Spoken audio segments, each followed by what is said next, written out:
Hey world, hey YouTube land, how's it trumping? Right, so this Batman White Knight book, which I'm holding in my hands now, is going to be the book that everyone's talking about this week, I think. The writer, Sean Murphy, did, is it Punk Rock Jesus? And there's been lots of talk about him, talk about social justice warriors, that kind of thing in the book. So it's right in my alley. I've just read it, and I'll take you through the book now. So there's spoilers in this review. So if you haven't already read the book, I'm going to spoil it completely here in this video and let you know what I think. Alright, here we go then. Batman White Knight. Lovely panel there. Panel. Whole page, isn't it? Yeah, very Halloween, which I'm getting ready for right now. I love Halloween, so nice introduction there. The panel there, the spooky Arkham Asylum and the Bat car going in, the Batmobile. Then we see Batman chained to the wall, and this guy here is the Joker without the makeup. So things are being reversed. Batman's the crazy person, and it looks like Joker, with the policeman there behind him, is now in a position of authority. So immediately it's doing that postmodern thing, where it's turning the heroes into a villain. So not really a good start. It's a bit worrying already. Because the last thing that comic books really need is more postmodern deconstruction, flipping everything on its head. We've had enough of that. But then we do the 1 year ago thing, so they're going to tell you the story of how it got to that situation. So technically speaking, it's a good introduction, a good idea.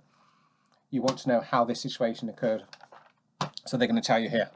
Like 1 year ago, so we have the Joker running through the streets on one of those hoverboard things. Are they still a thing? Do kids still use these things nowadays? The hover things? Anyway, he's running from Batman,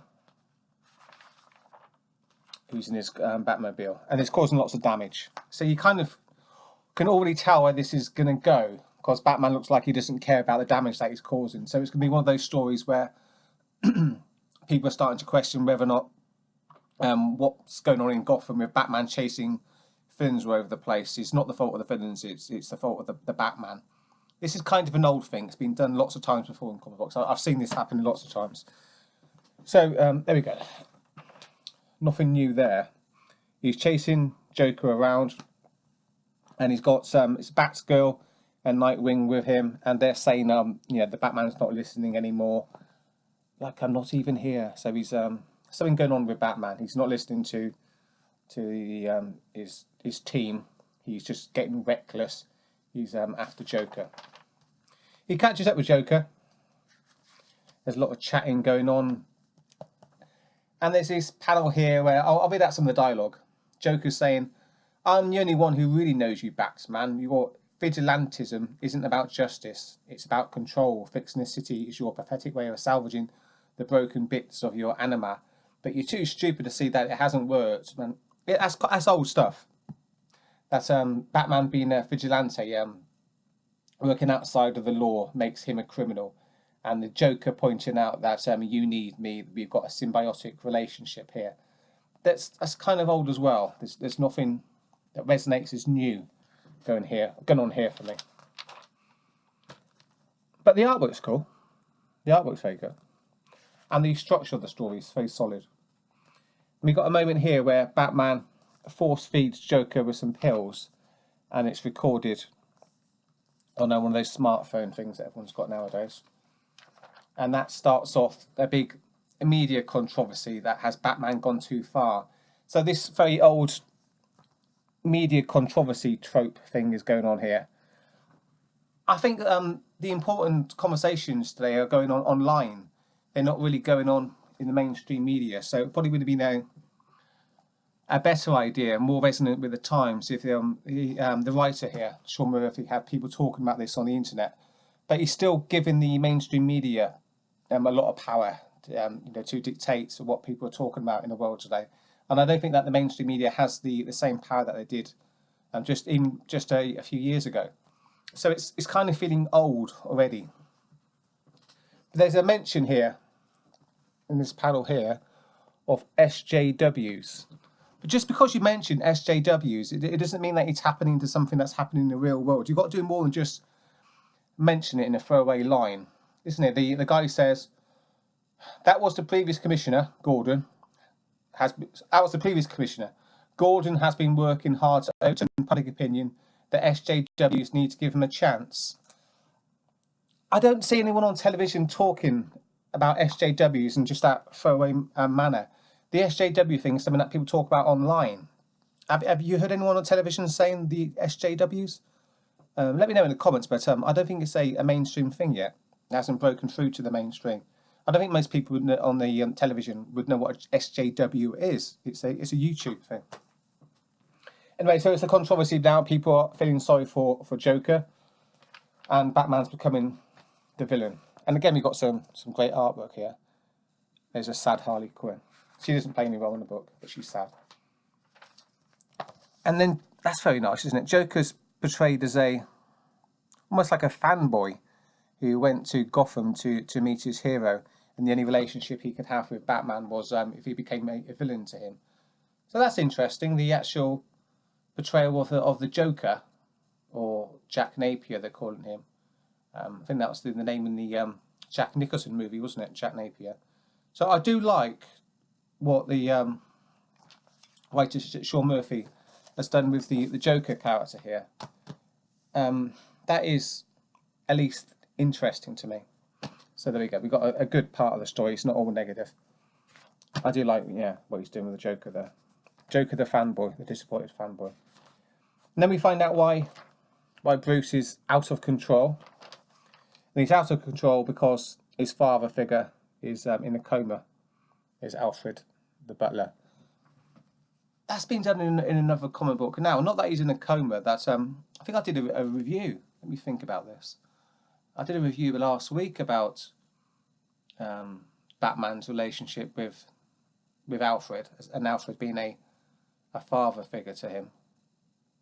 And it was in the event story, isn't it? In Metal, one of the villainous new characters has turned into a villain because Alfred, his father figure, has died.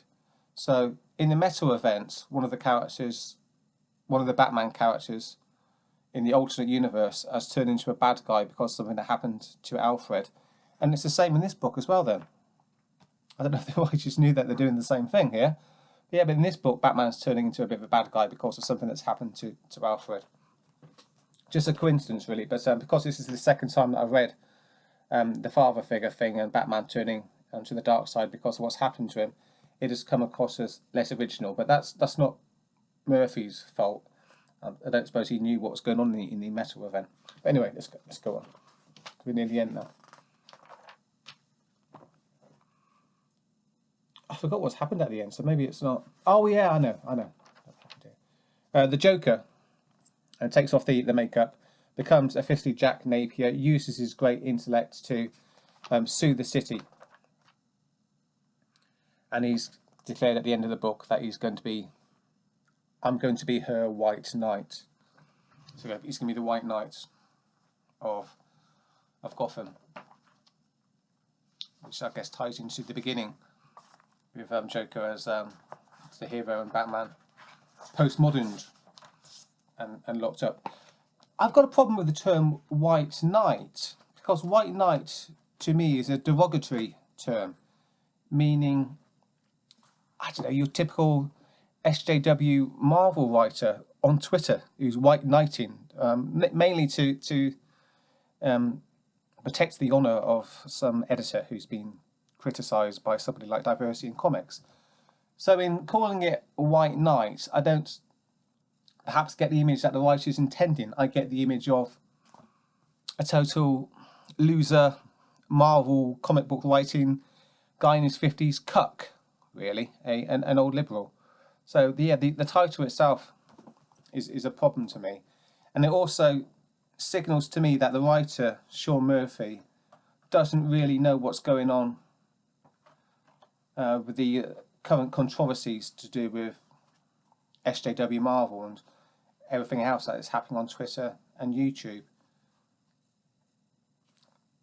So let's put this all together then. Let's have a conclusion to round up this video. What do I think of Batman White Knight? I like what they're doing with the Joker. That's interesting. Don't like the title. Don't like the idea that Batman's turned into a bad guy because it's old and because it's postmodern, and so nothing new feels like it's going on in the pages of the comic book. And just because SJW was used in one throwaway line once, that doesn't really mean that it's connecting with anything that's going on with all the controversies surrounding the comic book world at the moment. So as a whole, it's a slight thumbs up, but it's not a revolutionary comic book that's going to change anything at all. It's just a interesting character portrayal of the Joker, with a bit of typical, is Batman really a villain because he's a vigilante and all that sort of stuff thrown in, which has been done many times before. So it's probably a 7 out of 10 comic book because the artwork is very good. But Sean Murphy is not exactly connecting hardcore with what's really being talked about on the internet and on YouTube right now. That's, I'm not going to be too harsh. This is only issue number 1. I'll be picking out issue number 2. But please don't buy the comic book and expect to get something revolutionary, because it's okay. It's an okay comic book. But it's not going to change the comic book world. And it's really not as revolutionary as you might think that it is, just because it mentioned SJW once. So 7 out of 10. Not bad, but not great really, in my opinion. If you've read the book, let me know what you think. Always interested to hear what everybody else is saying about the book. But that's just my initial reaction to it, without looking at any other videos here on YouTube. Just reading it 2 times by myself and brushing up and doing a quick video on it. So that's it. I'll end my video here. Cheers. Thanks for checking me out. Don't obey the hat and all that lot. And talk to you later.